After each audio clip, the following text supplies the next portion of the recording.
and I've talked about the commodification of black people before. This all comes back from slavery. That the capitalist machine sees your talent and they extract resources from you, just like any other colonialist power would, right? Just like they extract oil out of Nigeria, they're going to extract talent and athletes out of the black community. And then what happens is that the idea that of them sort of seeing you as a human being and caring about you as a human kind of goes out the window because you're just a commodity. You're just sold. It's like you're bought and sold, like like any other asset. And to some extent, it's business, right? I get it. They have a team to run. They have to make their money, but at the same time, it takes away your ability and your right to be seen as a human being. You really are seen as less than three-fifths of a person, not three-fifths of a person. You're seen as less than three-fifths of a person because you see with Dorica and Dr. Roll, it was a scenario where they said, "Look, I know what plan you have for my life, but here's the plan I have for my life, and my plan for my life." Must supersede the plan you have for my life. And this is where we had a conversation about this. Y'all remember that? Where I talked about the difference between Massa's plan, your plan, and God's plan.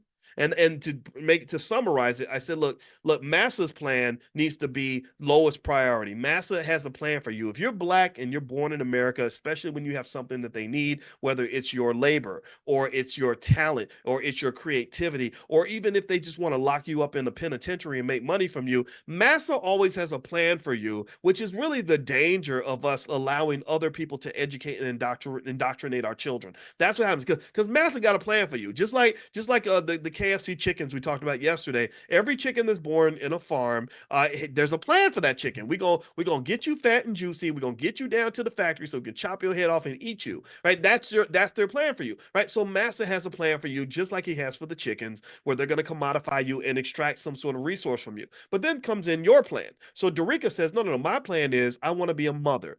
I'm 30 years old. It's time for me to have a child, and that's going to have to disrupt, or we're going to have to find a way to allow me to be a basketball player and to be a mom. And I'm just going to say this: I support that 100%. I am cheering for you, girl. I love the fact that you stood up for yourself, because you didn't just stand up for yourself, you stood up for your child. Because at the end of the day, there's no job. Again, this is my bias here. Maybe some people disagree, but I don't believe that there's a single job on the planet more important than the job of being a mother. Tell me if you agree. I don't think there's any job more important. If mothers stopped doing their jobs tomorrow, society would crumble.